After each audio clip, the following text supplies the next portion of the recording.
Cuba, it's me. Welcome to episode 291 of The Willow Show, which stands for Wrestling is Life. Life is Wrestling. Now, I wanted to start a new little series here on The Willow Show that's probably going to be about 9 or 10 episodes when I have the chance here. Not every day in a row, but maybe. We'll see.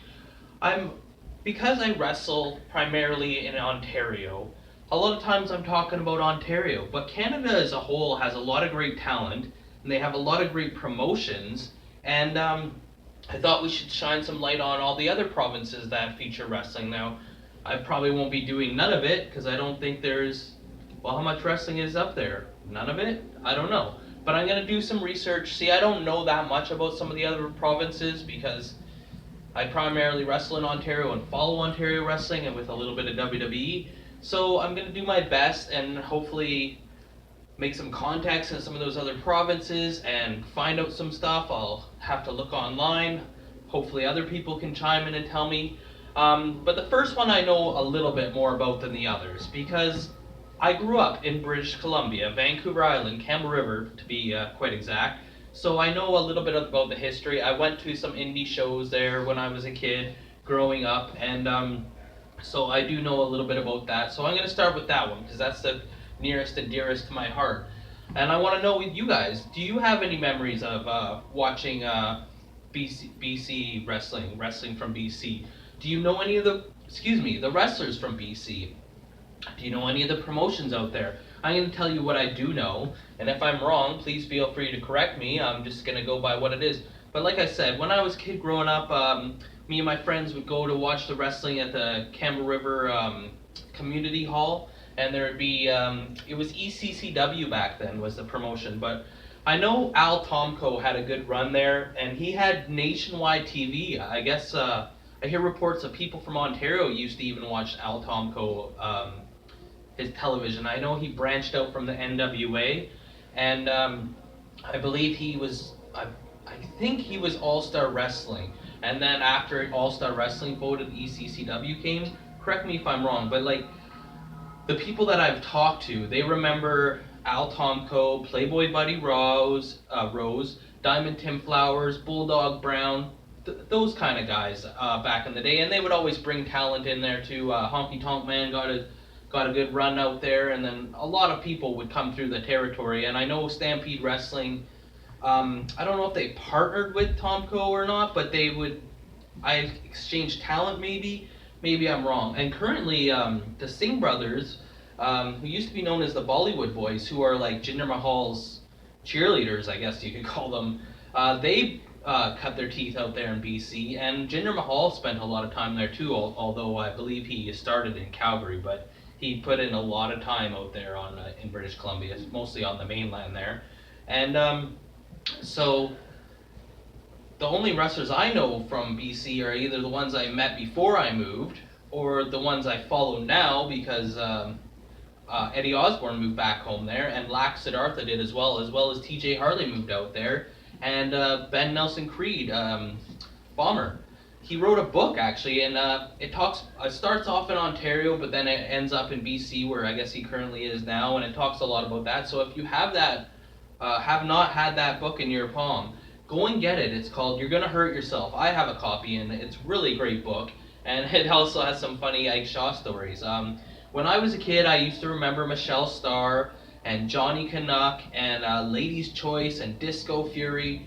Or I was more of a teenager, but those are the guys that would come through the towns, and there was like a dragon suit, and then Tito Santana, Rick Martel would come, the original Doink. There was a lot of stuff going on.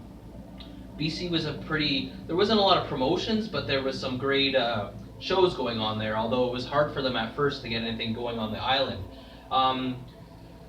I always thought Scotty Mack was an amazing wrestler and thought that he deserved more and that he could have gone farther.